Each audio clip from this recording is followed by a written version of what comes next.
encuentra presente también. Bien. Un segundo, por favor.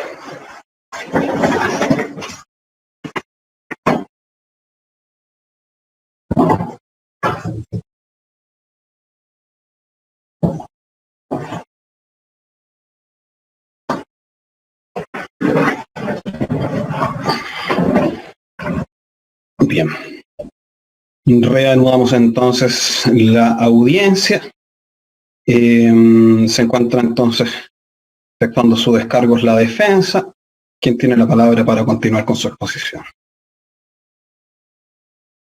Tiene el micrófono apagado, colega. Muchas gracias, magistrado, muy amable. Vamos a continuar con la presentación del video para refutar algunas de las imputaciones realizadas por parte del querellante particular respecto del abandono del lugar por parte de don Juan y de los funcionarios policiales. No sé si se ve lo que estoy compartiendo. Sí. Ya, perfecto. Carabineros de Chile acaba de asesinar a una persona en plena vía pública. Ese carabinero que está ahí, que ustedes ven, le disparó 3 disparos a quemarropa a la persona que está tirada y están tratando de reclamar ahí sus amigos, no sé, las personas que viven acá, que siempre trabajan en la calle y que hacen... ¡Oye, asesino, culiao, llama a la ambulancia!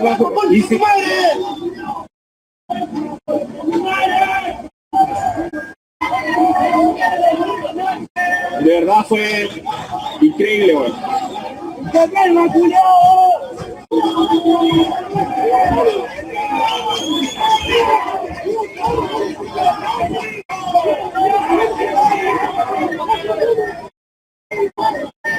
La media cagada. ¡Asesino! ¡Asesino!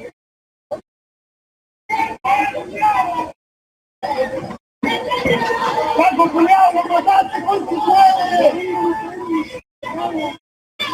A quemar ropa, weón, 3 tiros.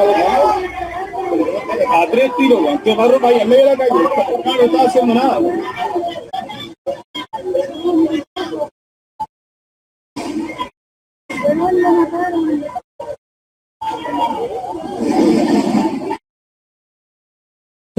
Su señoría, no pensaba exhibir el video, pero atendía a la imputación que se realiza por parte del querellante particular, me veo la obligación de exhibirlo. ¿Esto es concordante, su señoría, con la llegada de la patrulla policial 3 minutos después y demuestra que los funcionarios policiales, su intención fue quedarse en el lugar, tratar de acercarse a la víctima, su señoría, y prestarle socorro? Pero como usted pudo apreciar, su señoría, eso resultaba imposible atendido el estado de exaltación que existía en el momento por los hechos y lo difuso que se encontraba en esto, y que hemos podido encontrar una gran luz el día de hoy gracias a la investigación de parte del Ministerio Público. Antes de entrar al derecho propiamente tal, su señoría, y atendido que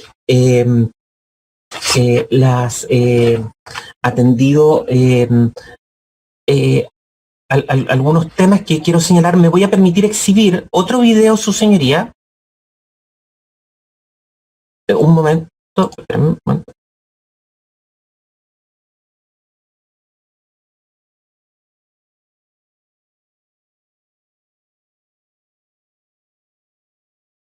perdón. De un momento, su señoría. No se preocupe, tiene tiempo. Sí, es que tengo que cambiar de programa para que lo reconozca.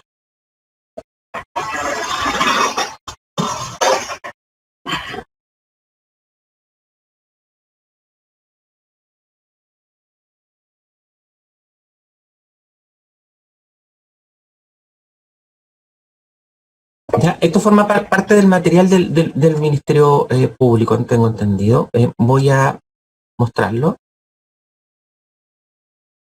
Que es un paralelo entre el video de la COPEC y el video tomado desde el auto que se vio.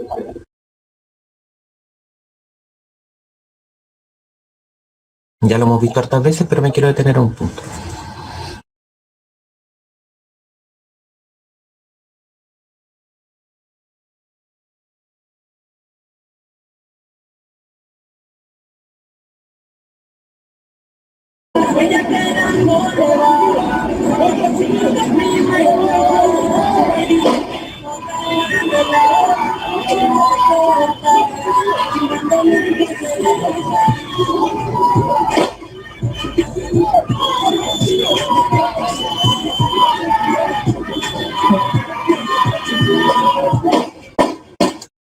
Ya. Su señoría, si puede observar en la totalidad del video, este es el último, el sonido que escuchó usted fue del último disparo. Después de esto, no hay más disparos. ¿Ya?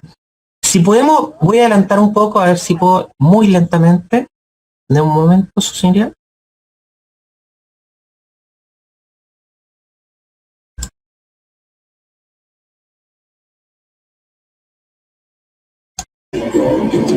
Ahí, en ese momento, se le cae la gorra. Me voy a permitir retroceder.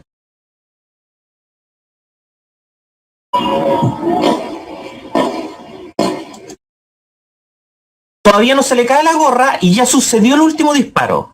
La persona se estaba lanzando. Ahí se le cae la gorra. ¿Qué es lo que quiero señalar y relevar de esto y que aparece también en el video exhibido por parte del Ministerio Público? Cuando se dijo, el fiscal nunca señaló, su señoría, y hay que ser bien, y yo agradezco todo lo que señaló el Ministerio Público, pero el fiscal nunca, hay una mala interpretación, el fiscal nunca señaló que el disparo fue en el suelo. El fiscal lo que señaló, y lo que yo tengo entendido, que señaló que el último disparo fue desproporcionado. Y el último disparo ocurre en una dinámica en que la persona está atacando, todavía no se produce el ataque con el machete a la cabeza, que es cuando se cae la gorra por parte de mi representado. O sea, el último disparo se produce en este proceso de acercamiento que se realiza o de embestida que va realizando la víctima de los hechos, su señoría. No es un disparo en el suelo como malamente han llamado los querellantes particulares, su señoría, y no sé si el INH lo señaló así. Eso no es así. No es así, su señoría. Acá mi representado termina, y voy a permitir mostrar nuevamente, termina este proceso y enfunde en forma inmediata su arma.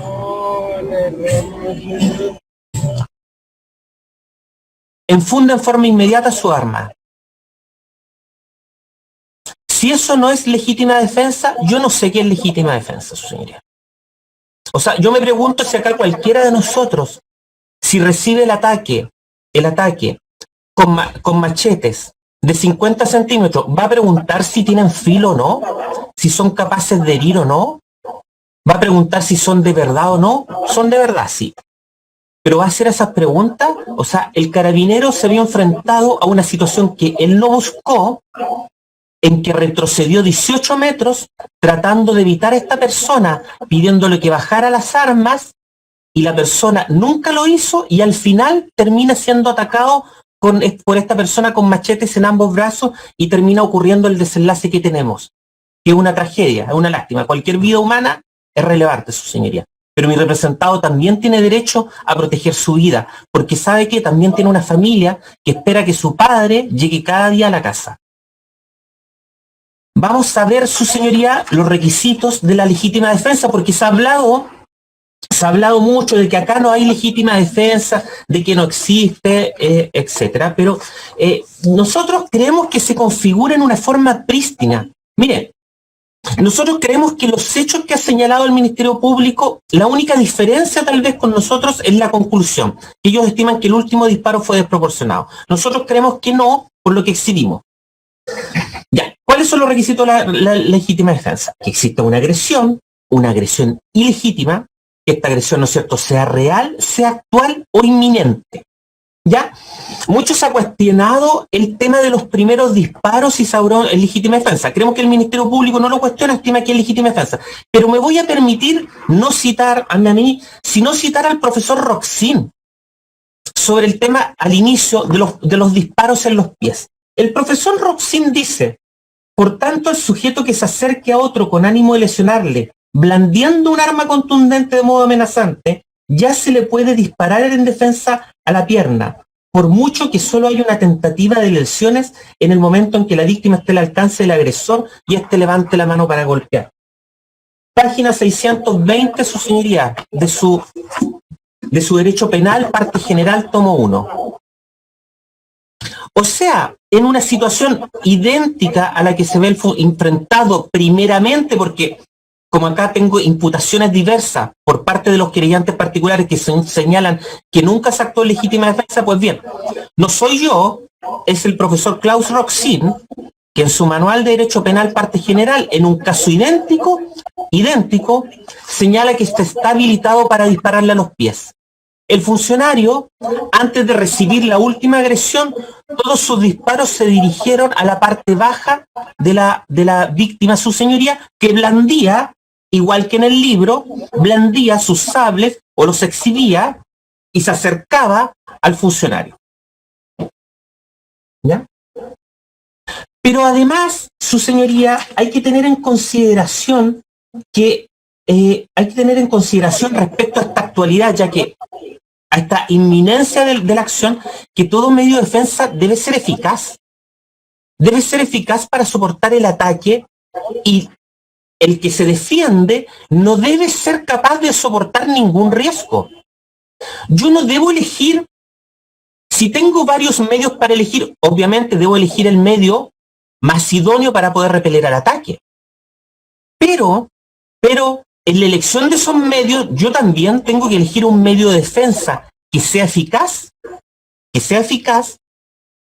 contra estas armas. Obviamente creemos que el revólver es eficaz, su señoría, y no el bastón retráctil. El bastón retráctil no es eficaz, ¿ya? Debe ser un medio que tenga a disposición mi representado. Lo único que tenía era el revólver, y además mi representado, su señoría,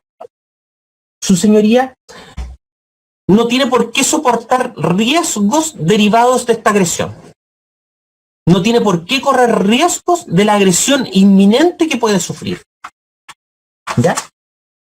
En ese sentido, respecto de los primeros hechos, creemos que claramente los disparos en los pies, las heridas primeras están justificadas. Respecto de la última situación, porque yo lo divido en dos, porque en las primeras es la inminencia de la agresión. Y se producen los disparos en los pies, y esos disparos en los pies los vimos de acuerdo a la doctrina, no lo digo yo, se encuentran claramente justificados. Ya cuando la víctima va donde es mi representado, su señoría, eso ya deja de ser inminente y es actual. Se convierte en una agresión actual. Y esa agresión actual, su señoría, claramente habilita a mi representado para, con el único medio idóneo disponible, poder actuar. ¿Y qué hace? Disparar 3 veces. Pero y acá viene el punto tal vez donde disentimos con el Ministerio Público. Recordemos qué es lo que dice la Policía de Investigaciones respecto al tema. La Policía de Investigaciones dice que estos 3 disparos se realizan en un tiempo de 1 segundo. 1 segundo, dice la Policía de Investigaciones, que se realizan el disparo. Y ellos terminan concluyendo que el funcionario se encontraba habilitado para realizar la acción defensiva que respecto a la cual se le imputa el delito de homicidio. Entonces creemos que la Policía de Investigaciones explica bastante bien la dinámica en que se da. Es 1 segundo, 3 disparos. No había otra forma. A don Juan, tal vez don Juan desearía que hubiera sido otra forma y que esto no terminara así, pero no había otra forma. Él buscó evitar esto y no pudo evitarlo cuando esta persona se acerca con los machetes. Claramente, ¿para qué vamos a ver? La agresión es ilegítima. O sea, una persona con machetes en la vía pública, mostrándolos, exhibiéndolos y acercándose al funcionario policial que no obedece las órdenes, claramente, su señoría, creemos que resulta una agresión ilegítima porque no está permitido por el derecho que nadie ande amenazando a otros con machetes desde el inicio. Recordemos que el testigo presencial de los hechos cuando empezaron señala que ya hubo un intento de ataque al inicio cuando el carabinero ya empieza a retroceder desde la mitad de la cuadra. Mi representado intentó otros medios, pedir ayuda, lo dice uno de los testigos, su señoría. ¿Ya? Necesidad racional del medio empleado, no hay más. Creemos que tampoco es desproporcionado, su señoría, en relación a lo que sucedió. No hubo provocación por parte de mi representado, estaba cumpliendo sus funciones, legitimado por el ordenamiento jurídico para poder actuar de esa forma, con carabinero claramente identificado, etcétera. ¿Ya? En ese sentido, nosotros creemos que se dan todos los requisitos para la legítima defensa. No había otra forma de actuar. Mi representado trató de evadir esta situación, retrocedió alrededor de 18 metros. Los 3 testigos que no son funcionarios policiales están todos de acuerdo en la actitud de mi representado. Mi representado no abandonó el sitio del suceso, se quedó ahí tratando de prestar la ayuda que fuera necesaria y actuó de acuerdo al ejemplo de manual que también da el protocolo. ¿Ya? Si blandir armas o intentar atacar con armas a personas no es un caso de agresión activa, no sé cuál caso podría ser. Si en la noche yo me encuentro con una persona con la calle con machete, yo me pregunto, y los blande frente a mí, yo me pregunto, ¿qué es lo que tendré que hacer? ¿Tendré que soportar la agresión? Y si tengo los medios, ¿no podré defenderme? ¿Ya? En ese sentido, creemos que no se dan los requisitos para poder imputar, los requisitos del artículo 140. Su señoría no existiría participación de mi representado, existe un hecho típico, pero que se encontraría justificado penalmente, su señoría, y creemos que respecto a la necesidad de cautela, su señoría, tampoco se dan los requisitos para el arresto domiciliario total, menos para la prisión preventiva, su señoría, solicitada por los querellantes particulares. Sería lato señalar, pero mi representado no es una persona que se vaya a fugar, tiene un empleo, ¿ya? Creemos que no se pone en riesgo, su señoría, la vida de otras personas, no hay peligro de reiteración. Estos hechos fueron en acto de servicio, su señoría, y en ese sentido tiene una familia, vive en Rancagua, se está mudando a la ciudad de Concepción, su señoría, y en ese sentido también puede tener domicilio acá en Valdivia perfectamente, y en ese sentido creemos que no se justifica ni el arresto domiciliario total, su señoría, ni tampoco la prisión preventiva solicitada por parte de los querellantes particulares. Eso es todo, su señoría. Bien.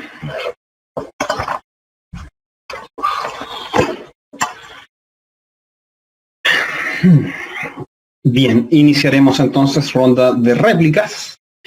Ministerio Público diciente de la defensa únicamente en cuanto a la concurrencia de la necesidad del medio empleado para repeler la agresión. Tiene la palabra entonces, fiscal. Gracias, magistrado. Al requerimiento del tribunal me referí no, porque lo que señalamos no tengo algo nuevo que decirle respecto de lo que ya fue materia de nuestra argumentación. Queda todo radicado de acuerdo a la posición que adoptó el Ministerio Público en que se trata de una víctima que tiene 4 impactos de bala en su cuerpo y que con 3 disparos ya era suficiente, eso es lo que hemos sostenido, y que el 4.º disparo, ese disparo es el que no es justificable. En ese momento pierde la característica de una necesidad racional de defensa. El 4.º disparo lo que hemos sostenido, y de acuerdo a la evidencia que ha sido mostrada, y no solamente por el Ministerio Público, sino que también por todos, estos videos demuestran que el último disparo, que como dice mi distinguido colega don Pablo Ordoain, duran un lapso de 3 segundos, está bien, pero eso que dure 3 segundos no borra que la persona ya tenía 3 impactos en su cuerpo, que la persona fue desestabilizada. y que la persona, que es la víctima, Francisco, recibe ese último impacto de bala en un momento en que pierde el equilibrio, en que ya va en una trayectoria de caída. Y eso es lo que explica el tramo descendente, la trayectoria, perdón, descendente de la bala. Estoy hablando en términos bien sencillos. La trayectoria de la bala es descendente, de arriba hacia abajo.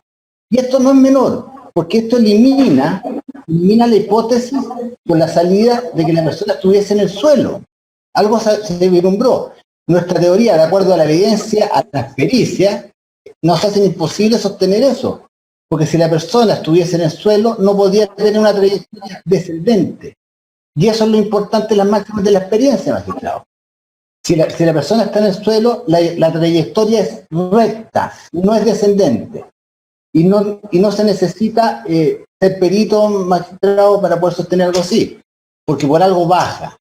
Y si baja, es porque ya la persona va en una trayectoria de caída y en un momento determinado recibe un impacto de bala habiendo perdido el desequilibrio. Y por eso la posición del revólver está siempre prácticamente en el mismo, pero el cuerpo es el que cambia. Y eso es lo que demuestra que este cuarto disparo era injustificable. Y por eso que nosotros sostenemos que no se cumplen con los requisitos de la legítima defensa. Cuando yo hablo del cuarto disparo, magistrado, me refiero a los disparos que impactaron en el cuerpo de la persona, porque son más disparos. Quiero dejarlo aclarado para no tener ninguna duda. Me refiero a eso. Son 3 impactos previos en el cuerpo, uno final, y ya dijimos las características, de un total de 6 disparos. Eso es lo que yo podría precisar, es que es donde podemos tener una divergencia legítima por lo demás, jurídica con la Defensoría en ese punto, y que por lo demás, magistrado, como todos sabemos, ya se insinuó, en materia de fondo. En materia de fondo, en materia de una investigación, que tiene que desarrollarse en términos de absoluta objetividad, y al final tendrán que ser los tribunales que son los llamados a tomar la decisión. Y son, magistrado, ustedes, los tribunales, en su instancia, la que les corresponde valorar y tomar la decisión con la evidencia que el Ministerio Público, en su oportunidad, si determina llegar a esa instancia, es la que corresponde hacer a través de los tribunales que lo valoren. Nosotros hemos cumplido, todos los intervinientes, como lo señalé, han tenido toda la evidencia, todas las diligencias. Me puso una verdadera satisfacción, la verdad, porque no hemos escuchado críticas en términos investigativos. Hemos entregado todo y ustedes lo han podido valorar e interpretar cada uno desde sus puntos de vista jurídicos como corresponde respecto de los intereses que cada uno representa. Y eso es lo importante y que más que asustado el llamado a resolver conforme el trabajo que se desarrolla. Eso es su señoría. Bien. Don Rodrigo Román. Gracias, señoría. Él tiene 2 dispositivos conectados, así que a ver ahora. Sí, ahora sí, desconecté uno que él no ha estado. Bien. Sería luego de escuchar la completa y correcta alegación hecha por la colega del Instituto Nacional de Derechos Humanos, que abordó de manera pormenorizada los distintos tipos o los elementos del tipo penal que se está invocando. Por supuesto que me remito a ella por economía procesal, pero indudablemente tengo que replicar respecto a algunos temas que señala la defensa y lo que señala también la fiscalía. Este interviniente entiende que los 3 primeros disparos no son justificados, ni mucho menos, ni por lejos. Ninguno de los disparos se justifica dentro de nuestro ordenamiento jurídico penal vigente. Son absolutamente injustificados los disparos en la actual de la policía. Latamente se refirieron tanto la colega del Instituto Nacional de Derechos Humanos como la abogada defensora a la circular 1832, que regula de manera pormenorizada el uso de la fuerza. Así también uno podrá hacer esas interpretaciones, depende del ángulo que esté. Lo cierto de eso sería que, fíjese que curioso ese dato que marca la defensa, que también le quedó presente a este querellante, es que tan solo en un segundo se realizan 3 disparos. Yo no soy experto en balística, nada de eso, pero eso da la impresión que eso se asemeja más bien a una metralla. En un segundo se realizan 3 disparos. Y disparos finalmente que son los disparos homicidas, que son los disparos que resultan con la muerte. Y a ese respecto, si ya que entramos en un debate, que este interviniente entiende que es poco lo que uno puede ahondar más allá, sería. Bien sabemos todos que quien formaliza es el Ministerio Público, no nosotros. Nosotros podemos querellarnos, y eso nos da la posibilidad de cautelar los derechos de la víctima, en cierta medida sí, pero aquí la formalización del Ministerio Público, y con ellos disentimos. Nosotros creemos que hay homicidio calificado por la alevosía que su señoría me permite, que a propósito de la invitación que hace, tengo disponible algunos roles de la Corte Suprema, lo que han dicho los profesores, los estadistas que más abonados en el tema, como Enrique Curi y otros, que han referido de cuándo se configura una circunstancia de alevosía. Si es necesario para la comprensión de señoría, se los puedo citar y se les puedo sugerir el documento en el cual ha sido trabajado por parte interviniente la circunstancia, por qué estaríamos frente a un crimen alevoso como el que estamos denunciando. ¿Y por qué decimos un crimen alevoso? Que no hay justificación alguna, ni el tercer, ni los 3 primeros disparos, ni mucho menos, por supuesto, el cuarto que le da la muerte a Francisco. Señoría, se sostiene, por un lado, por la Fiscalía, como órgano del Estado, que estaríamos en presencia de esta minorante porque sería una eximente incompleta, porque le faltaría uno de los elementos y se reconocería una agresión ilegítima. Y esta agresión ilegítima sería porque supuestamente mi representado, el hermano de mi representada, portaría machetes que serían armas blancas. El colega también dice 288 bis Código Penal. Serían, no eran armas blancas. Es conocido por todo Chile y el mundo de que este muchacho, con aquellos utensilios, lo que hacía era arte callejero, malabarismo. Probablemente usted y yo y muchos de quienes transitamos, no solamente por Panguipulli, en distintas partes del país, hay muchas muchachadas, sobre todo, que se dedican corrientemente a esa actividad en los semáforos. ¿Cómo lo hacía Francisco el Pancho, como conocido en Panguipulli, conocido por todos, por todo el pueblo de Panguipulli, incluso por sus visitantes? Señoría, no hay una agresión ilegítima de parte del hermano de mi representado. La acción ilegítima es de la que despliega el sargento Juan González, del momento como, de manera pormenorizada, lo desarrolló la colega fiscal, que no es, aquí no estamos en un foro legislativo ni político respecto a que si es bueno o no la existencia de este artículo 12, control preventivo, y si está correctamente redactado el 85, no estamos en ese debate. Lo que estamos señalando es que la policía actuó fuera del marco de la ley, porque correctamente, como lo dijo la colega fiscal, si el argumento es que tenía algo que parecía arma blanca, el 288 bis, lo que hubiera procedido era la detención. Incluso en el parte policial sería un control de identidad preventivo. Sería varios mundos posibles. Se dicen muchas cosas.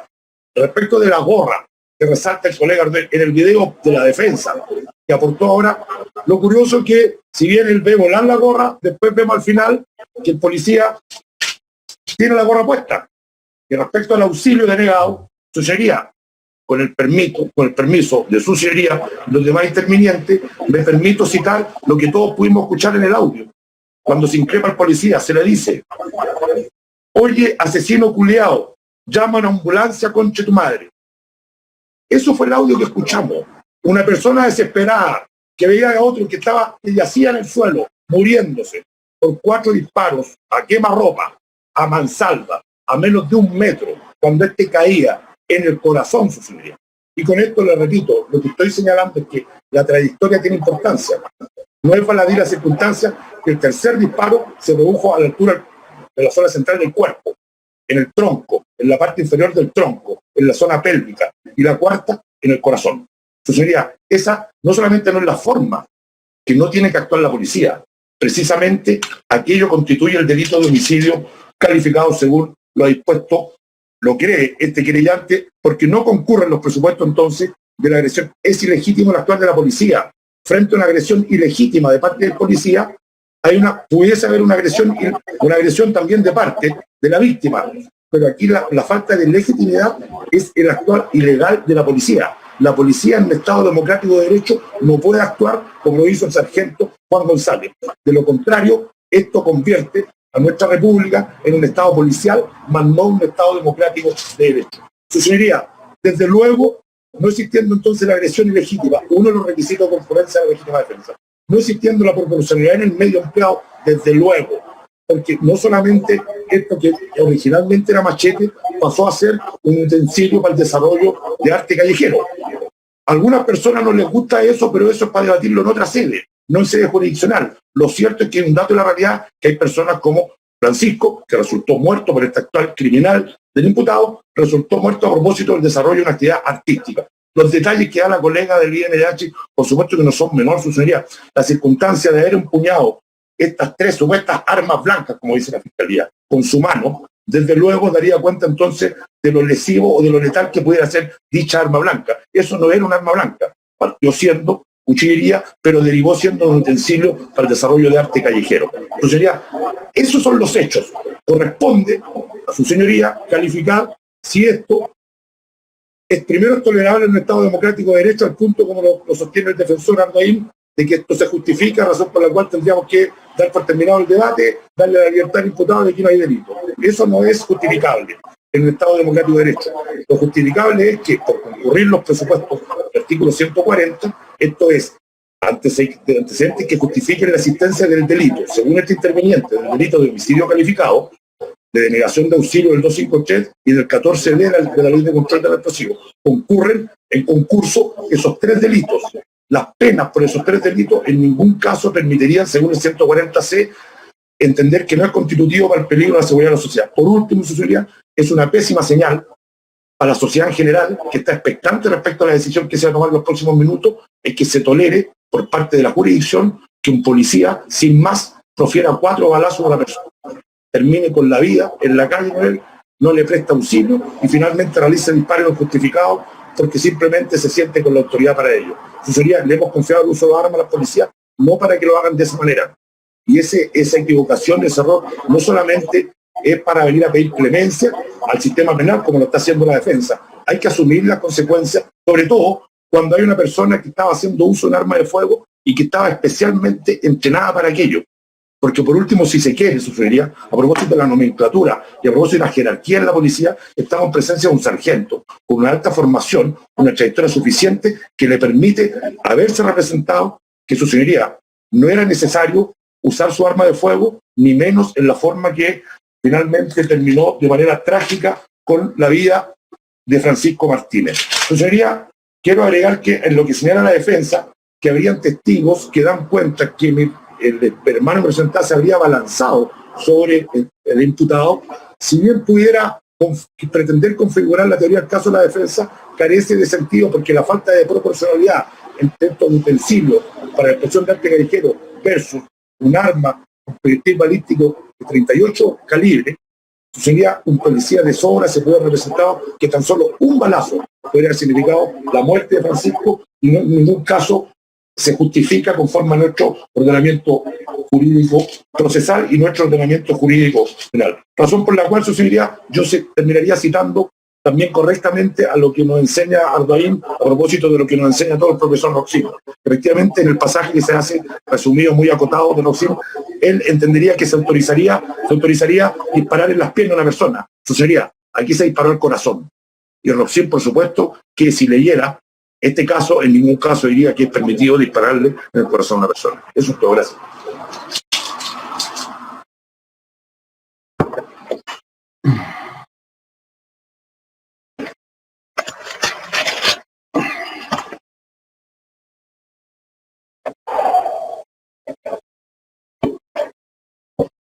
Tiene la palabra el Instituto Nacional de Derechos Humanos. Gracias, magistrado. ¿Se escucha? Sí. Muchas gracias.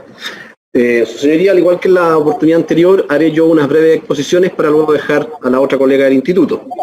En esta réplica, que también será breve, su señoría, efectivamente nosotros entendemos que ante los argumentos de la defensa no procede, ¿cierto?, considerar que en este caso existe la causal, ¿cierto?, de justificación de una eventual legítima defensa.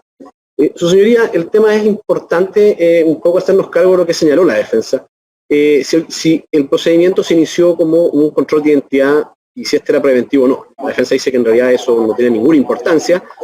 Para nosotros como creyentes, claramente que tiene importancia, pues también en el fondo gatilla toda la aplicación de los protocolos internos de Carabineros como de la normativa del uso de la fuerza a nivel nacional e internacional. Los estándares internacionales de derechos humanos, señoría, también son vinculantes para todos los órganos del Estado, como lo es, por supuesto, el mismo Poder Judicial y obviamente también Carabineros de Chile. Y sumado a ello, su señoría, un poco, y acá me retrotraigo, disculpe la expresión, un poco casi al sentido común también, su señoría. En el sentido de que si los carabineros trabajan en la calle, son de las personas que precisamente hacen su labor controlar el orden público en las calles, necesariamente conocen a las personas que realizan estos malabarismos en las esquinas con estas armas o con estos instrumentos, mejor dicho.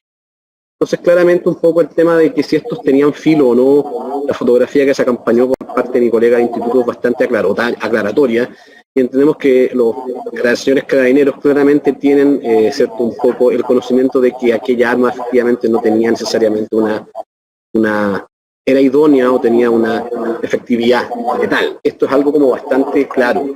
Vuelvo a insistir, ¿cómo justificar que un procedimiento policial de un control de identidad a una persona que hace malabares en una esquina termine con un fallecimiento?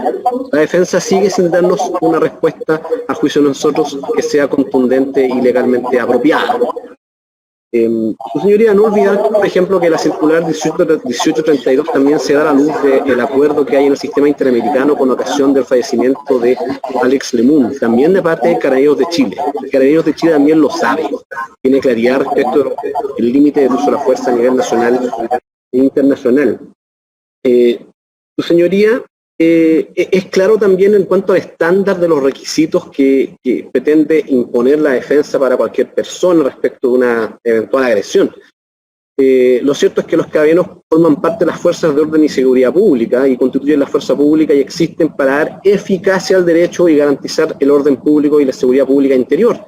Y eso no lo señalo yo, sino que lo señala el artículo 101 de la Constitución Política de la República y el artículo 1 de la Ley Orgánica de Carabineros de Chile establece que una institución pública, policial, técnica y de carácter militar que integra la fuerza pública. Al decir que es una institución de carácter técnica, su señoría, entendemos que es una institución profesional. Los carabineros son profesionales en lo que realizan, es decir, en el control del orden público, en el manejo del uso de la fuerza. Y claramente, por ende, saben cómo hacer un control de identidad, o debían saber cómo realizar un control de identidad a una persona que hace malabares en una esquina. Por tanto, nuevamente, intentar justificar mediante una legítima defensa esto nos parece jurídicamente inapropiado y que simplemente no cumple con los requisitos del artículo 10, número 4 del Código Penal. Sería para ir cerrando mi intervención, dándole la palabra a mi compañera, solamente para terminar, el tema tiene que ver con el último disparo. Si señala que efectivamente el último disparo es innecesario, es ilegítimo, es al corazón o al pecho y que es la herida letal, la que le causa la muerte, cuando efectivamente han habido disparos previos, cuando no había en ese último disparo ninguna necesidad de nada, la conducta no está legitimada por ningún punto de vista, ¿ya?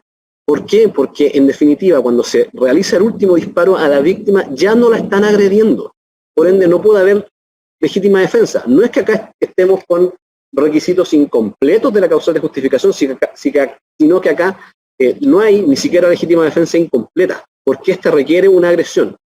Y atendido que, como se ha señalado por parte del propio Ministerio Público, el último disparo era innecesario, entonces era innecesario porque en el último disparo no había agresión, no había necesidad de realizar, ¿cierto?, el disparo. Entonces, siendo la agresión actual inminente un elemento propio de la legítima defensa y careciendo esta en ese momento de su existencia, no cabe alegar ni siquiera una legítima defensa incompleta, sino que fue un disparo derechamente, su señoría, un disparo homicida, un disparo fatal que le causó la muerte a la víctima. Su señoría, y dejo entonces a mi colega para que continúe brevemente con la réplica del querellante Instituto Nacional de Derechos Humanos.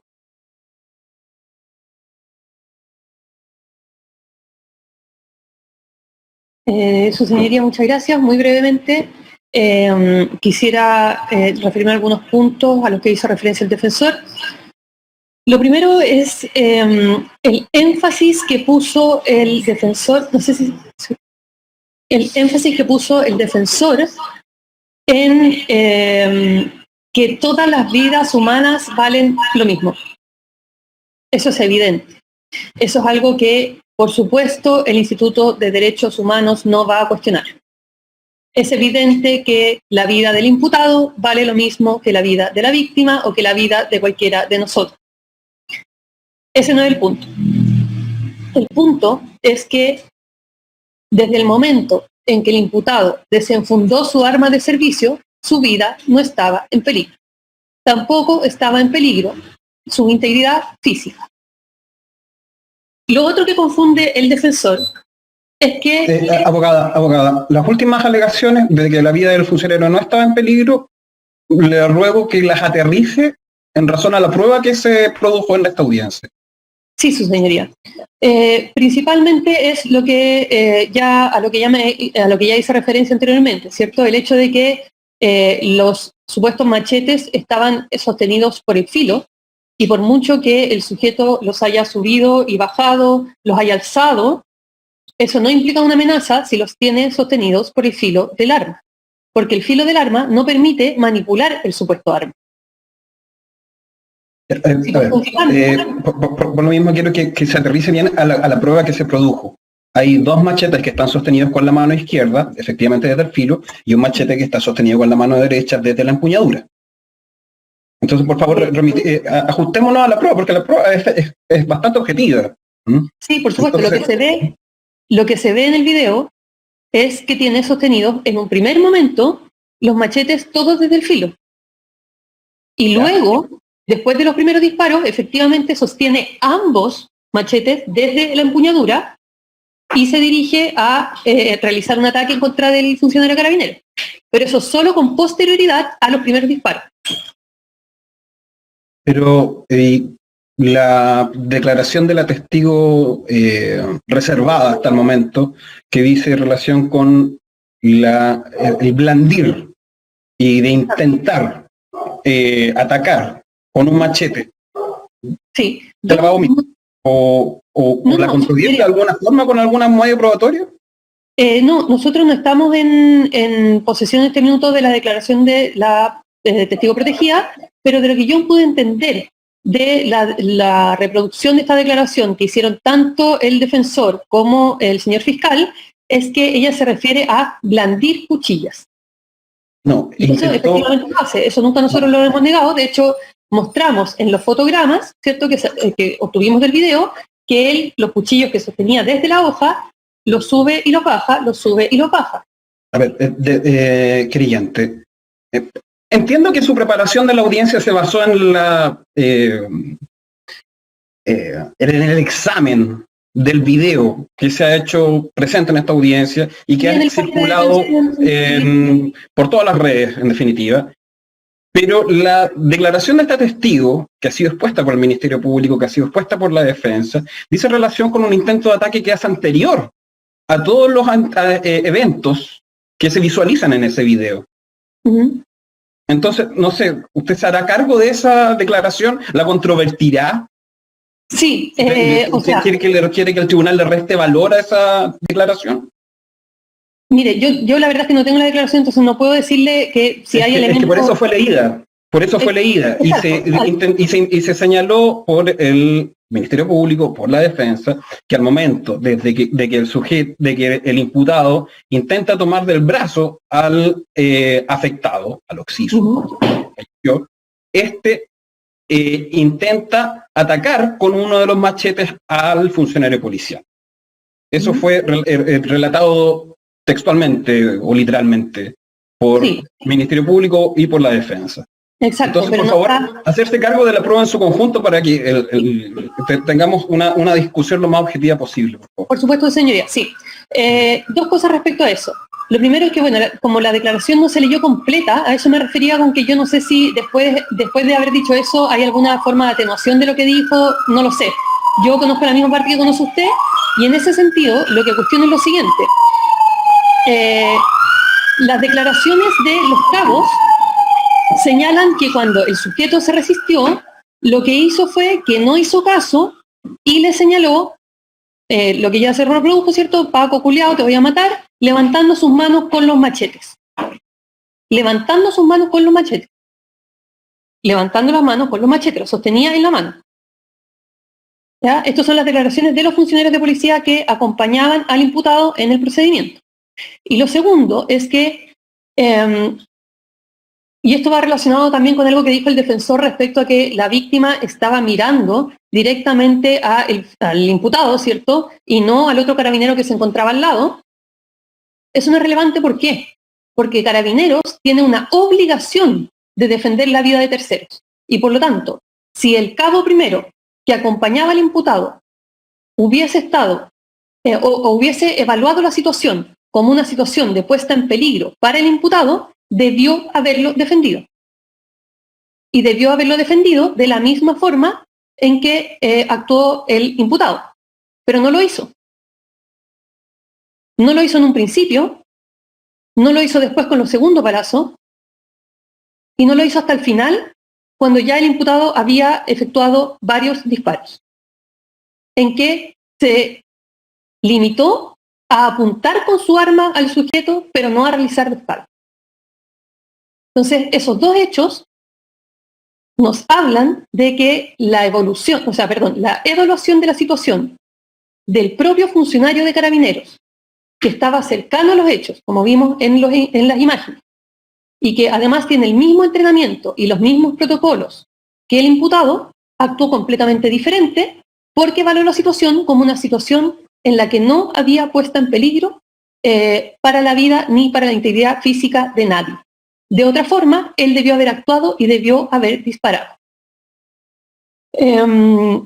Respecto a lo que señala el defensor de Roxin, efectivamente la cita es completa, o sea, la cita es correcta. ¿Cuál es el problema? Es que el defensor omite señalar que cuando Roxin realiza esa afirmación, la realiza a propósito de ciudadanos que no son parte de la fuerza policial. Él está hablando de la legítima defensa en términos comunes. Y el ciudadano común se diferencia en esto también de un funcionario policial en que no tiene uso legítimo de la fuerza, salvo casos de legítima defensa. Y al no tener uso legítimo de la fuerza, no estás sometido a los estándares de uso de la fuerza que imponen tanto la circular 1832 como los diversos tratados internacionales y otros instrumentos internacionales de derechos humanos a los que Chile está suscrito y que por lo tanto son para nuestra nación vinculantes. Habla además el defensor de que se pone como ejemplo en la circular el hecho de que se realice una amenaza con arma cortante. ¿Cuál es el problema? Es que justamente lo que estamos discutiendo, nadie está discutiendo acá que la víctima haya portado objetos que tenían una apariencia externa similar a machetes. Eso no está en discusión. Lo que discutimos es si esos objetos fueron usados como una amenaza potencialmente creíble para entender que había un peligro a la vida o a la integridad física de alguno de los funcionarios de Carabineros. ¿Cierto? Entonces, eso es justamente lo que pasa, que no había una amenaza, porque el hecho de sostener estos machetes por la parte de la hoja da cuenta de que no se encontraba el sujeto en una situación amenazante, a diferencia de la actitud que adopta después de recibir un disparo el sujeto, en el que sí empuña los machetes y se abalanza sobre el imputado. Entonces, el mismo actuar de la víctima da cuenta de que no había inicialmente una amenaza en contra del imputado. Y lo mismo entiende el cabo primero, funcionario de Carabineros, que acompañaba al imputado en este mismo procedimiento. Eso, su señoría. Muchas gracias.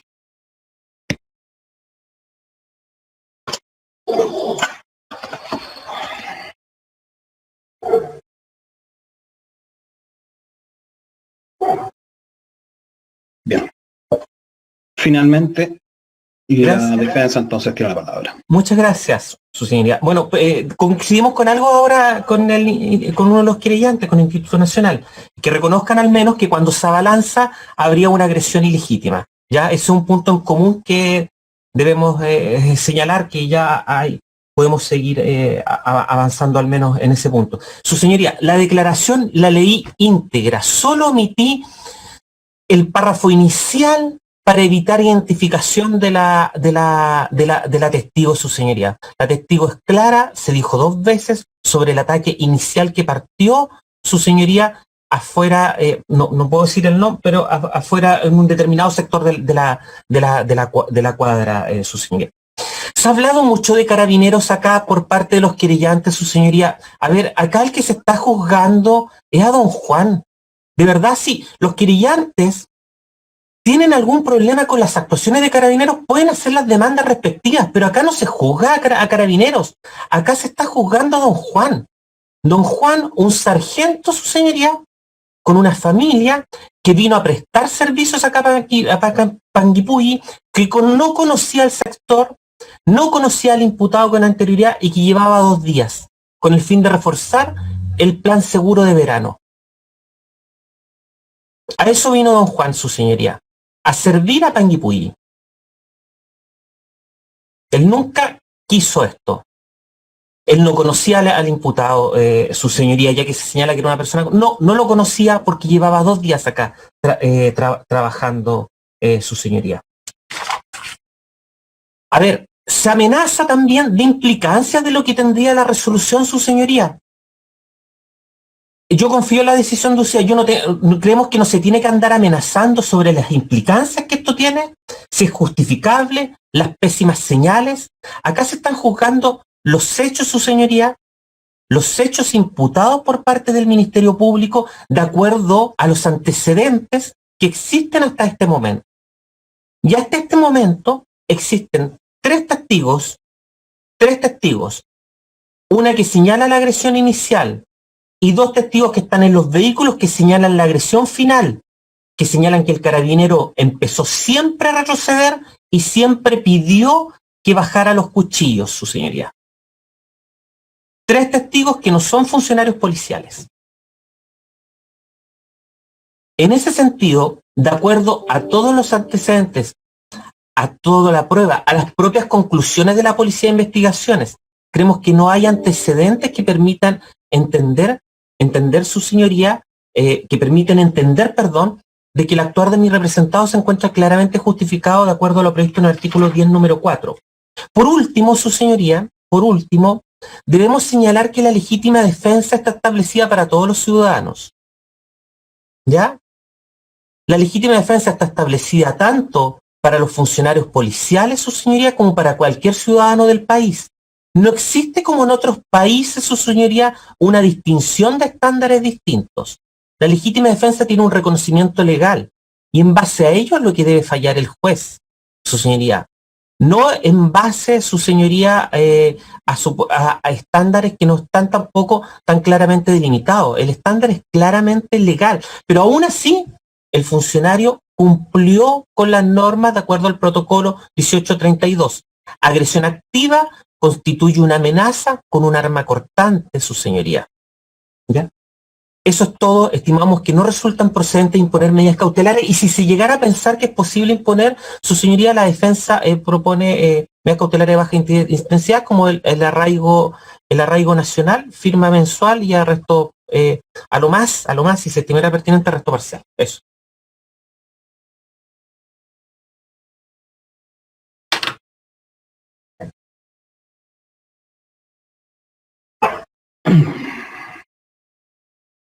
Bien. Habiendo escuchado a todos los intervinientes, el tribunal entrará en receso por efecto de resolver. Reanudará la audiencia en aproximadamente 30 minutos. Quedan citados todos los intervinientes entonces por la continuación de la misma. Rige el receso.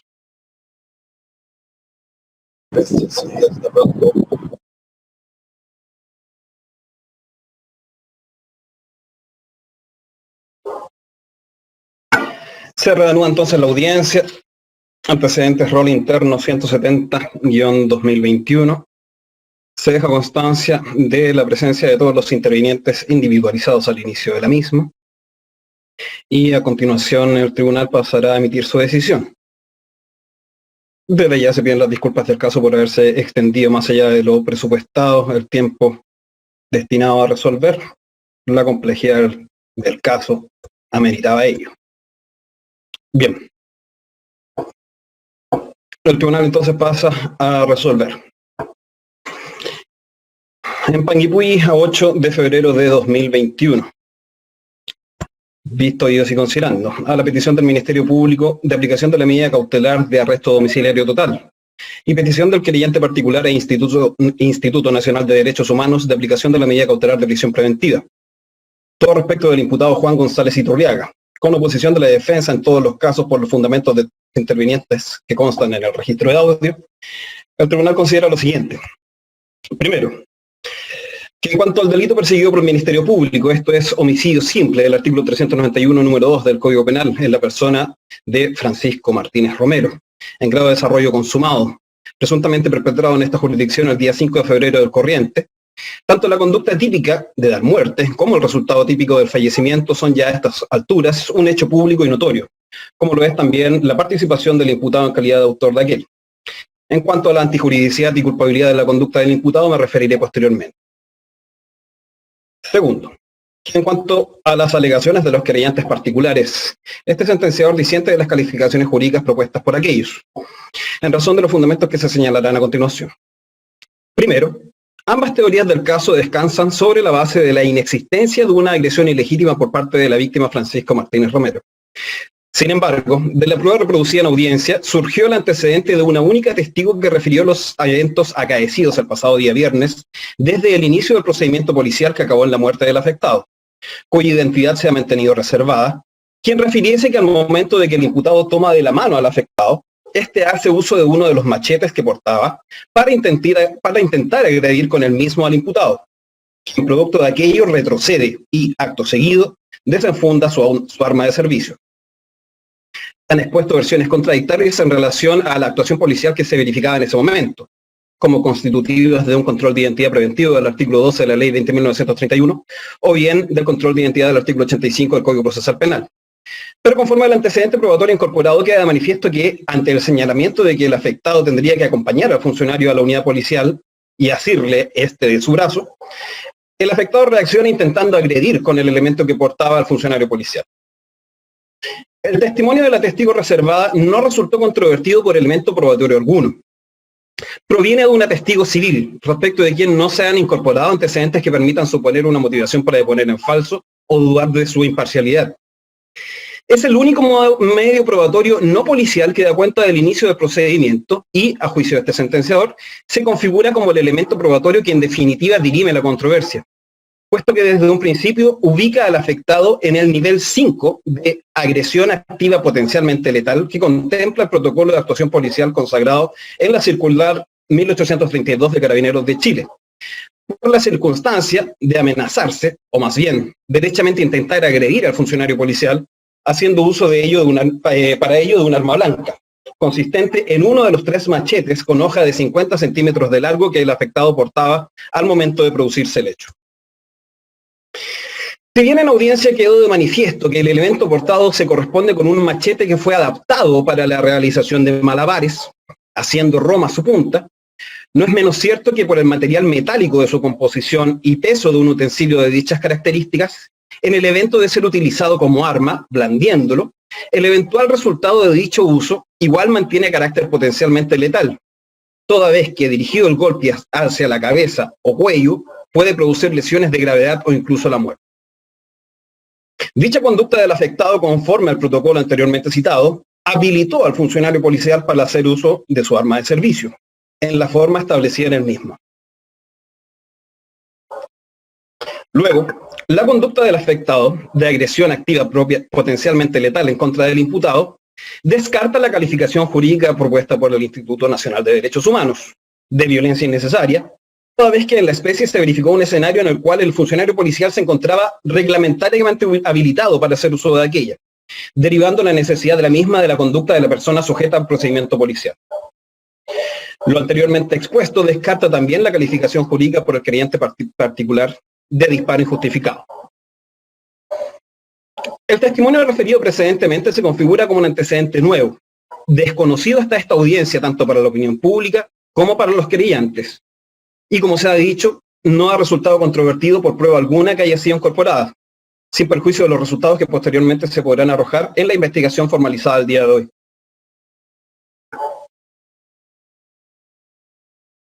Tercero, que volviendo al tipo penal por el cual formalizó investigación el Ministerio Público, de homicidio simple, ya me referiré posteriormente a las demás calificaciones jurídicas propuestas por el querellante particular, el tribunal es del parecer que en la especie se verifican en los presupuestos para calificar la conducta del imputado como antijurídica y culpable. coincidiendo este sentenciador con el parecer del ente persecutor o Fiscalía de Chile. Los antecedentes probatorios referidos y exhibidos por la Fiscalía en la presente audiencia, esto es, las declaraciones de la testigo ya referida, de los dos funcionarios policiales que acompañasen al imputado en el procedimiento policial, grabaciones de cámaras de seguridad e informe de policía de investigaciones, permiten tener por asentado los presupuestos fácticos propuestos por la Fiscalía. Esto es, la circunstancia de haber intentado ejecutar un control de identidad del imputado al afectado, la negativa de este al desarrollo del mismo, la circunstancia de haber intentado agredir y amenazado a la víctima al imputado con elementos que pueden considerarse arma blanca.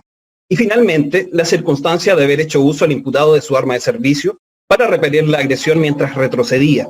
En la siguiente secuencia, un primer disparo al piso, luego una discusión entre el imputado y la víctima, combinando el primero al segundo a que bajase sus armas, haciendo este caso omiso, manteniendo dos machetes en su mano izquierda, asidos de su hoja, y un machete en su mano derecha, tomado de su empuñadura y en posición de utilizarlo. Luego, dos disparos hacia la zona baja del plano, uno de los cuales impactó en una caja metálica dispuesta en la vía pública,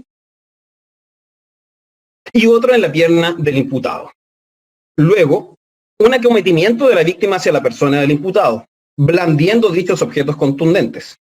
Y, finalmente, tres disparos más percutados por el imputado, los cuales afectaron el muslo derecho, fosa ilíaca derecha y finalmente el tórax del afectado. Herida que se configuró como aquella de resultado fatal y que puede presumirse como la última en ser provocada, atendido el trayecto de la misma, de abajo hacia arriba, lo que orienta hacia la efectividad de que la misma fue causada en circunstancias que el imputado se encontraba ya desestabilizado y cayendo. Esta última circunstancia referida hace que este sentenciador conteste con la propuesta fiscal de haber sido innecesario aquel último y letal disparo, por la circunstancia de que con los anteriores se logró repeler efectivamente el ataque del afectado, de forma tal que con ello el imputado incurrió en una transgresión de los principios que sustentan el protocolo de actuación policial, particularmente los de necesidad y proporcionalidad. En consecuencia, el último disparo percutado y cuyo proyectil ocasionaría la muerte del afectado, no se encuentra amparado por el derecho, constituyen exceso policial en el uso de la fuerza, y con ello la conducta del imputado deviene en antijurídica. Luego, en cuanto a la exigencia de culpabilidad, dados los hechos aludidos, el tribunal estima que el sujeto activo pudo atenerse a los mandatos o prohibiciones impuestos por la norma, tan solo con evitar percutar el último y letal disparo, de forma tal que la realización de la conducta típica y antijurídica le es entonces reprochable. En conclusión, se configura en la especie del ilícito de homicidio simple previsto, sancionado en el artículo 391, número 2 del Código Penal, en grado de desarrollo consumado y en el que le ocupa al imputado participación en calidad de autor. Cuarto, que en relación a la alegación del querellante particular de ser el hecho perseguido constitutivo del delito de homicidio calificado por alevosía, el tribunal descarta aquella calificación, principalmente teniendo en consideración que la conducta homicida se configuró en circunstancias que el imputado era objeto de un ataque con arma blanca, de medio metro de extensión y a una escasa distancia, lo que a juicio de este sentenciador excluye un obrar sobre seguro. En cuanto a la concurrencia del ilícito de denegación de auxilio, más allá de las alegaciones del creyente particular, aquella calificación se sostiene únicamente en sus propios dichos, sin sustento probatorio alguno, concurriendo además antecedentes de que el imputado requirió apoyo por vía radial y que por la presencia de personas en el lugar que reaccionaron a los hechos, no le era posible brindar asistencia directa al afectado, lo que quedó de manifiesto en mérito del video incorporado a la audiencia por la defensa. Quinto, que en relación a la alegación de la defensa sobre la concurrencia de la eximente de responsabilidad de legítima defensa, en cuanto a causal de justificación, el tribunal no la comparte en razón de que por los fundamentos expuestos precedentemente no concurre el requisito de necesidad racional del medio empleado para repeler la agresión.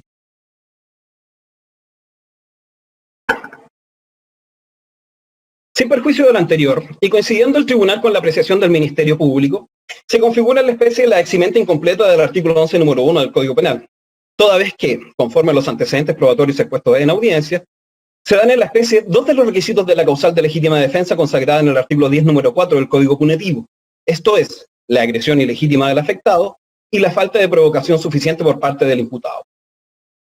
Además de ello, concurre en la especie la atenuante de responsabilidad penal del artículo 11.6 del Código Penal por la irreprochable conducta anterior del imputado, con lo cual la pena probable a aplicar por el Tribunal de Juicio podrá ser inferior en 1 y hasta 2 grados al mínimo legal, lo cual abre la puerta a la aplicación de penas sustitutas de cumplimiento en libertad, de conformidad a lo dispuesto en el artículo 1º, inciso 2 de la Ley 18.216, con lo que la pretensión de los querellantes de aplicación de la medida cautelar de prisión preventiva resulta excesiva y por lo cual se rechazará.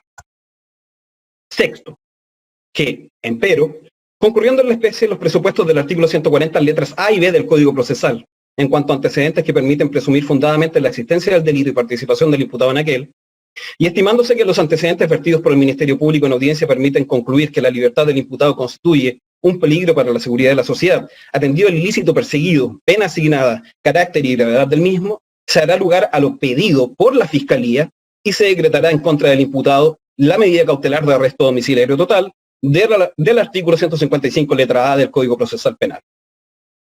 Finalmente, se deja constancia que la decisión adoptada se ha fundado estrictamente en las alegaciones de los intervinientes y antecedentes probatorios referidos en la presente audiencia.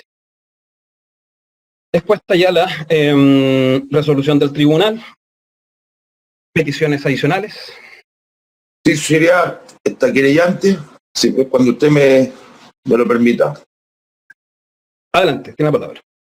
Gracias. Sería, en uso de las facultades que nos confiere el artículo 149, inciso 2, interpongo recurso de apelación verbal en contra de la resolución recién dictada que denegó la solicitud de prisión preventiva solicitada por este interviniente, respecto a lo cual reproduzco por economía procesal todos y cada uno de los argumentos expuestos tanto por este interviniente y todo lo que señaló la Fiscalía y el otro de los querellantes, Instituto Nacional de Derechos Humanos, que dice relación con la concurrencia y los presupuestos fácticos del delito que se imputa. No compartimos, por supuesto, la calificación jurídica, en consecuencia nos alzamos en contra de esta resolución. El fundamento de hecho fáctico ya lo he dado, magistrado, por economía procesal y por la hora que no lo voy a repetir, lo reproduzco íntegramente. Luego, el fundamento de derecho lo encontramos en las normas dispuestas en el Código Procesal Penal. Ejemplo de aquello, 132 bis, 277, establece la apelación y anticipo el argumento que eventualmente pudiera sostener el persecutor. Señalan expresamente que el recurso de apelación en esos casos está establecido solo en favor de esta institución, de este instituto, de este interviniente, que es el Ministerio Público. No es el caso del 149, inciso 2. Y a ese respecto me permito citar también jurisprudencia, magistrado, de la Ilustrísima Corte de Apelaciones de Temuco, los autorrol ingreso 932 del año 2018, que autorizó entonces, incluso revocó lo que había dictado en su momento la CUO de no acceder a la prisión preventiva, acogió la apelación y en consecuencia incluso revocó y decretó la prisión preventiva en el auto citado como jurisprudencia. El agravio que se le produce, señoría, a este interviniente y esa relación con además de todo lo ya dicho, que también reproduzco parte del efecto del agravio, es el entender que con esto se retarda injustificadamente el auxilio o el principio o el derecho universal también, que es el acceso a la justicia, que por lo demás está establecido dentro de las garantías judiciales mínimas que establece nuestra Convención Americana de Derechos Humanos, que está refrendado por diversos instrumentos internacionales y que en buena hora también ha sido atendido por los tribunales de justicia propios locales en los últimos años, a propósito de la incorporación que han tenido el derecho internacional de los derechos humanos con la correcta lectura que se hace del inciso 2 del artículo 5 de nuestra Constitución. Por esas consideraciones sería que solicito se interponga, o sea, se tenga por interpuesto recurso de apelación en contra de la resolución que denegó la prisión preventiva con los fundamentos ya expuestos, que se conceda para ante la Ilustrísima Corte de Apelaciones de Los Ríos para los efectos que esta la revoque y en su efecto dicte una resolución de conformidad de derecho. Esto es el ordena la prisión preventiva del imputado. ¿Resto de los intervinientes, peticiones? Sí, señoría, ¿se me escucha? Sí, se le escucha. Gracias. El querellante institucional del Instituto Nacional de Derechos Humanos también va a solicitar, su señoría, la apelación verbal en virtud de lo dispuesto por el artículo 149 del Código Procesal Penal, atendido que el tribunal dio por acreditado el delito de homicidio simple, artículo 391, por lo tanto nos encontramos dentro del catálogo del artículo 149 del Código Procesal Penal. Este querellante ha solicitado la medida cautelar de prisión preventiva, la cual acaba de ser resuelta, rechazada por parte del tribunal. Por lo tanto, entendemos que hay argumentos de hecho y de derecho que hacen aplicable la disposición para este querellante institucional, en cuanto que se ha pedido, ¿cierto?, la medida cautelar de prisión preventiva, la cual ha sido desechada por el tribunal con la calificación jurídica que habilita esta apelación especial, solicitando, su señoría, se revoque la resolución dictada por el tribunal el día de hoy en que se rechazó la medida cautelar de prisión preventiva para que se eleven los antecedentes ante la ilustrísima Corte de Apelaciones de Valdivia y, conociendo este tribunal de la apelación, ¿cierto, señoría? Revoque la resolución recurrida, resolviendo conceder la medida cautelar de prisión preventiva respecto del imputado por el delito por el cual ya se dio, el tribunal ya lo dio por establecido. Bien. El tribunal tiene entonces por interpuesto recurso de apelación en contra de la resolución que negara lugar a la pretensión de prisión preventiva, de conformidad a lo dispuesto en el artículo 149 del Código Procesal Penal y conforme a lo dispuesto en el artículo, o en el mismo artículo, inciso segundo, el imputado no podrá ser puesto en libertad mientras no se encontrare ejecutoriada la resolución dictada precedentemente. Se ordena entonces elevar los antecedentes ante la ilustrísima Corte de Apelaciones de Valdivia para su conocimiento y resolución, causa que gozará de preferencia para su vista y fallo conforme a lo expuesto en la norma anteriormente citada. Bien. ¿Otra? Sí. Sería una petición adicional. Yo sé que es tarde, ha sido extensa la jornada, pero no puedo sino hacerlo en consecuencia de lo ya expuesto.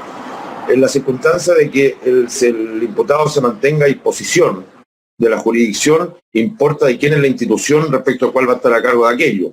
Este interviniente ya señaló delante los argumentos que entiende que no tiene aplicación el 137 del Código de Justicia Militar, no estamos en presencia de delitos militares, tampoco se ha hecho aplicación en términos de juzgamiento a ninguna norma establecida en dicho cuerpo normativo, distinto al Código Penal y al Código Procesal Penal, razón por la cual solicito que el imputado quede a disposición de Gendarmería para los efectos que la ley ha dispuesto para ellos, mientras no esté ejecutoriado, vale decir el tribunal de alzada no se pronuncia respecto a la apelación que ya fue concedida por su señor. El tribunal, habiendo negado la petición de la del creyente particular y creyente institucional, y estimándose que el imputado se encontraba privado de libertad en recinto policial conforme a lo decretado en audiencia de fecha 6 de febrero del corriente, estima que el imputado, sin perjuicio de lo que pudiera resolver la ilustrísima Corte de Apelaciones de Valdivia al momento de eventualmente revocar la decisión de este tribunal, habrá de mantenerse en la unidad policial en la cual se encuentra. Bien, ¿otras peticiones?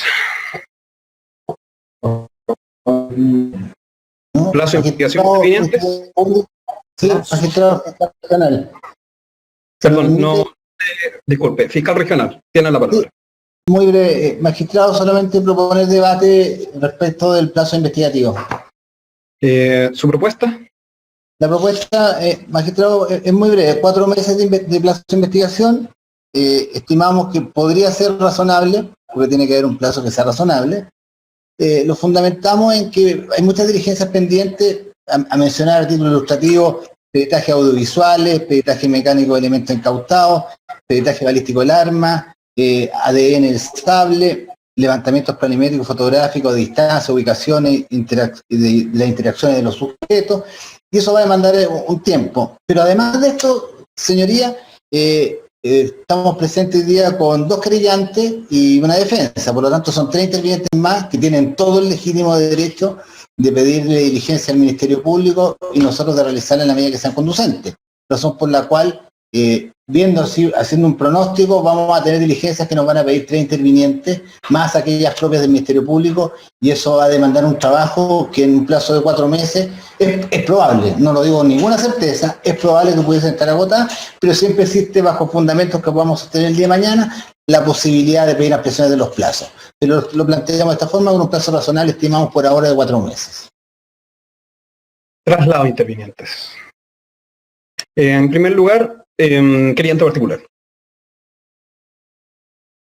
Señoría, respecto del plazo propuesto por la Fiscalía, estamos de acuerdo. En principio, sin perjuicio que vamos a optar también a una solicitud que dice relación con diligencia, vamos a optar a un pronunciamiento por parte del tribunal de una autorización judicial, si es que la Fiscalía lo tiene abierto, a un tema que queremos proponer con posterioridad cuando se resuelva el quantum del plazo judicial. Querellante institucional. Gracias, su señoría. Nos adherimos a la petición del Ministerio Público, los 4 meses de plazo. Finalmente la defensa. Gracias, su señoría. No, sí vamos a estar de acuerdo con los 4 meses propuestos por la Fiscalía, en especial considerando que nosotros queremos acreditar durante la etapa de investigación ya no solo la legítima defensa incompleta que está acreditada, sino que la legítima defensa completa, su señoría. Gracias. Bien. Encontrándose de acuerdo todos los intervinientes estimándose como razonable el plazo propuesto por el Ministerio Público, se hace lugar a lo pedido, se decretan 4 meses de investigación. ¿Alguna petición adicional? Sí, su señoría, respecto al domicilio que va a cumplir mi representado, el arresto, lo vamos a acompañar por escrito, su señoría, al tribunal. Téngase presente. ¿Ya? Señoría, una petición diversa, una eventual autorización judicial por parte de su señoría a que se incaute la gorra del funcionario policial del imputado aquí, que es parte de los presupuestos fácticos importantes, yo siempre y cuando el Ministerio Público entre una información distinta. Este querellante recién lo fue, su señoría, en la antesala de esta audiencia el día de ayer. Desde el sábado y domingo estuvo malo el portal de donde poder ingresar la querella. Usted sabe todo lo que eso significa. Hasta que finalmente hoy día en la mañana, en la antesala de esta audiencia, pudimos recién ingresar. No hemos tenido acceso a la carpeta de investigación. Desconocemos si la Fiscalía incautó o el imputado entregó voluntariamente esa gorra. De no ser así, solicitamos entonces, si la Fiscalía lo tiene bien, y por el tema este principio de acceder, de acceso a la justicia, que solicitamos el conocimiento del tribunal si es que la Fiscalía no pronuncia algo distinto respecto de importante diligencia investigativa. Por el punto, Ministerio Público. Sí, más que estaba algo distinto que señalar inmediatamente. La gorra se encuentra incautada y en poder de la Policía de Investigaciones que está desarrollando las diligencias. Por lo tanto, Con eso, se satisface lo propuesto por el interviniente, magistrado, y retiro la solicitud. No tengo nada más que solicitar en esta audiencia. Téngase presente. Finalmente, ¿alguna otra petición adicional, intervinientes? no magistrado por el Ministerio Público. No, su señoría, por parte de la defensa. ¿Copia de audio, su señoría? ¿Cómo se pide? Librese copia de audio. Para tal efecto, ¿algún correo electrónico al cual pueda ser remitida? privera@indh.cl. Los mismos términos registrados ante querellante rroman@defensoriapopular.cl. Bien. Líbrese copia del registro de audio de la presente audiencia a los correos electrónicos de querellante particular e institucional. Con lo dorado se pone fin a la audiencia. Hasta luego, señoría. Hasta luego, los demás intervinientes. Hasta luego, gracias. Hasta luego también.